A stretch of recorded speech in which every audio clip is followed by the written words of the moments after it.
rapidement, nous allons parler de la réincarnation, de ce qui est un peu difficile à comprendre. C'est un peu difficile à comprendre. D'abord, c'est incompris aux yeux des humains parce que les gens se posent la question de savoir ça c'est quoi ça encore. Mais si je rentre dedans, il n'est pas bon de parler pour ne pas se faire comprendre. Donc je vais donner quelques explications seulement, je vais me taire. S'il a des réactions, bon, en posant des questions, je peux aller au-delà. Voilà, donc tout ne finit pas ici. Non. Ici, d'abord sur la terre, nous sommes de passage. Et s'il a du travail mal fait, surtout au niveau des prophètes, qui ont été tués par la chaleur, qu'appelle-t-on chaleur? C'est-à-dire, prenons le cas de Jérémie par exemple. Ils ont tout fait pour le tuer, ils n'ont pas pu. Ils l'ont jeté dans une citerne, mais la terre a avalé les eaux du citerne. Il n'y avait même pas de l'eau dedans. Ils leur ont donné des eaux empoisonnées. Quelle est l'eau qu'on appelle empoisonnée? De l'eau rejetée par la fausseté qui passe par le filtre, la troisième poche, qui va se reposer dans le puisard. C'est ça les eaux empoisonnées. Et le lion a donné, il a bu. Mais la mort n'est jamais venue. Ils ont tout fait, ils n'ont pas pu. Voilà ce qu'ils ont décidé de faire. Il dit, après une concertation, il dit, venons. Tuons-lui avec la langue. La diffamation, la calomnie, la médisance, des clameurs, des acclamations, clameuses. Quand la langue se lève comme toi, tu vas demander la mort tout de suite. Il a fait ci, il a fait ça. Oui, c'est lui, j'ai vu. Avec des témoignages. Ouais, Naboth. Ils ont placé à gauche et à droite de Naboth des faux accusateurs. Et ils ont dit quoi? Naboth a maudit Dieu, il a maudit le roi. Et quand les enfants déjà entendent ça, il ne faut que tu es. Ils vont te jeter la pierre, tu seras lapidé à mort. C'est ce qu'ils ont fait. Le roi a fait à Naboth, le roi arabe, pour prendre sa vigne. Jézébel, sa femme, là, c'est ce qu'elle a fait. Donc, la langue tue. C'est pour cela que dans le livre de Jacques 3, le verset 5, il dit que la langue a un tout petit parmi les membres du corps. Mais elle est tranchante comme le glaive. Comme un couteau à double tranchant, quoi. C'est ça la langue. Donc voilà, donc il a eu des prophètes sur la terre qui n'ont pas pu achever leurs œuvres à cause de, je peux dire, la diffamation, de la calomnie, de la médisance, des clameurs et autres choses, des difficultés. Parfois le manger et boire vient à compte-goutte. Vous mangez aujourd'hui, demain, vous ne devrez pas manger. C'est ça les hommes de Dieu. L'homme de Dieu, il peut prendre la farine avec le gâteau de l'arachide le matin, et le midi, et le soir, et à 3 heures du matin, après avoir prié longtemps, il n'y a rien à manger, c'est toujours la même farine. La même nourriture comme les enfants d'Israël à la sortie de l'Égypte. On n'entend jamais, quand les gens parlent de la prospérité, moi je ris. La prospérité la prospérité. Avec qui? Avec un élu de Dieu. La prospérité, ça va passer par où pour arriver?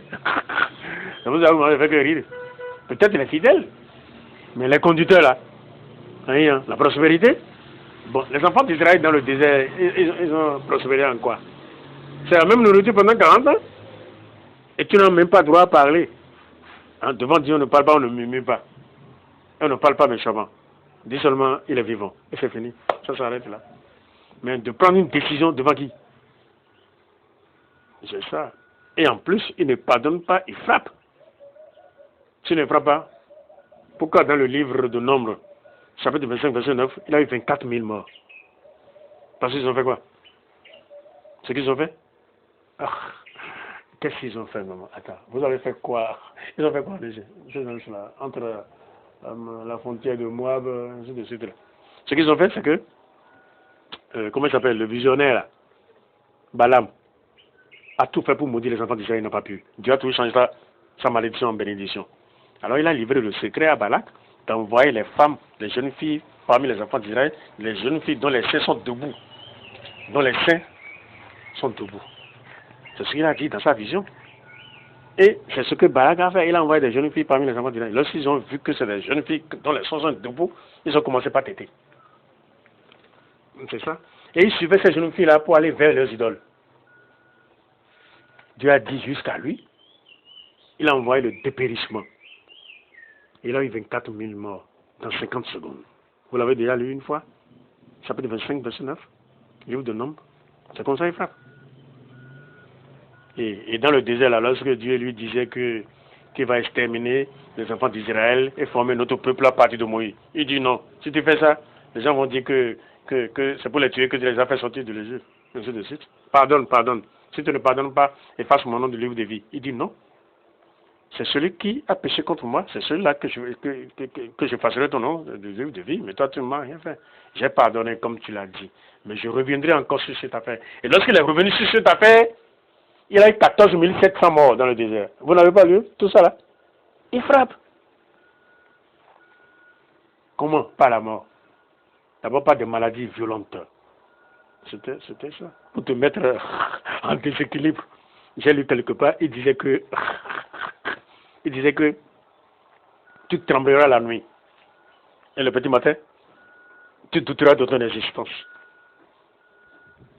Il dit, dans le foie là, qui remplira ton cœur, et de ce que tes yeux verront, tu diras le matin.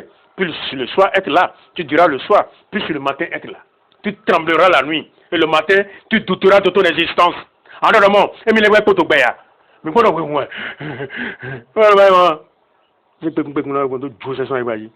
Je ne comprends pas. Je ne comprends pas. Mais là, on va faire un mandat aussi à côté. Mais là, on va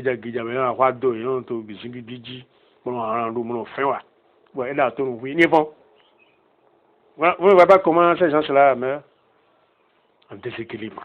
D'abord, il leur donne le poids d'un souffle. C'est-à-dire, là, j'ai vu comme un fou là. Dans le livre de Jean 8 là. Est-ce que c'est Jean 8? Non, c'est Jean 5. À partir du verset 2, on en a là. Jésus était à Jérusalem, et il est allé vers une source là.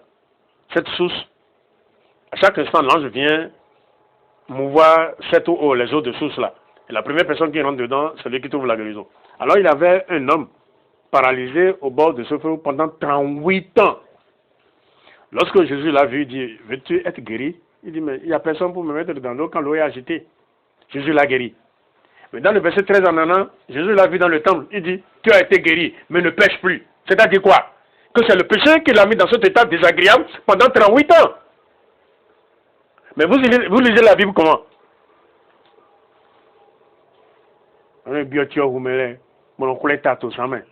Donc, vous avez le Wetaou. Vous avez bien pour Manaboule, ton Niger, c'est un gloton. Vous avez bien fait des enveloppes, ton Niger là maintenant. Vous avez redoré dans une zone. Pour le son, des legs bassins vite au sans main. À moyen, à peu d'Adakou. Ils sont comme ça. Elle est là, elle dit, elle est venue. Et Diana, oui, quoi, c'est bon. Dieu vient, il vient. Attends, tu vas voir.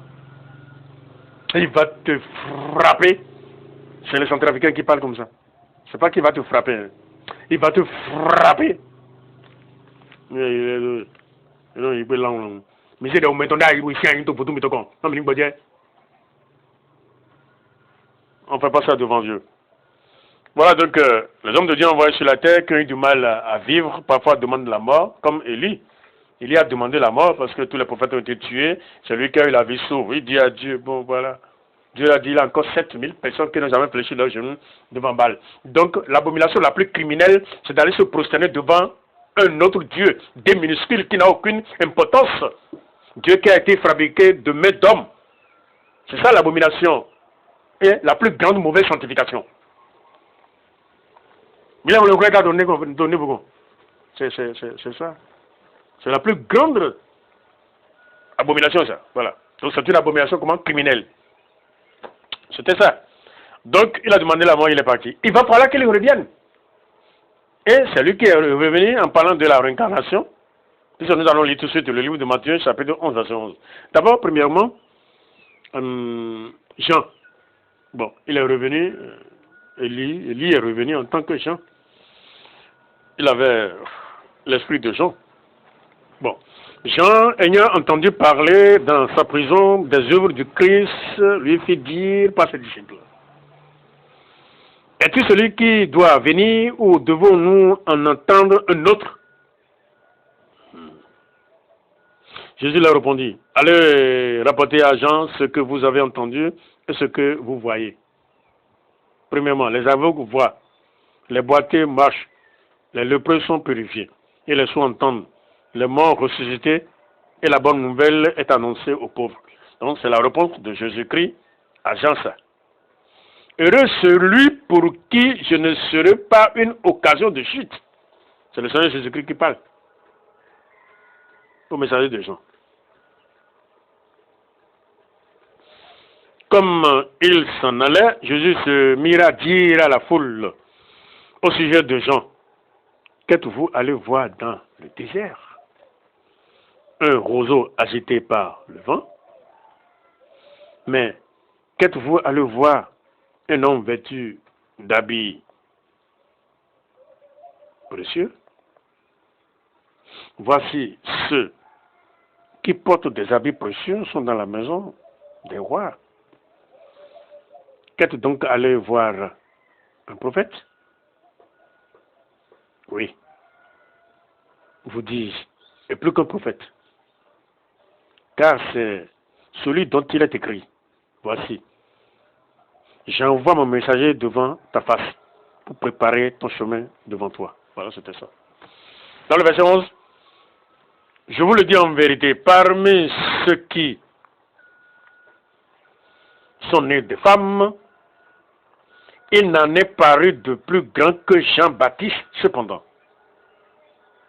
Le plus petit dans le royaume des cieux est plus grand que lui. Depuis le temps de Jean-Baptiste jusqu'à présent, le royaume des cieux est forcé, et ce sont les violents qui s'en accaparent.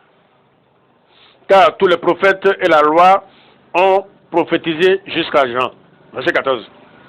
Et si vous venez, si vous voulez le comprendre, c'est lui qui est Élie qui devait venir, que celui qui a des oreilles pour entendre. Voyons. Donc, Élie est revenu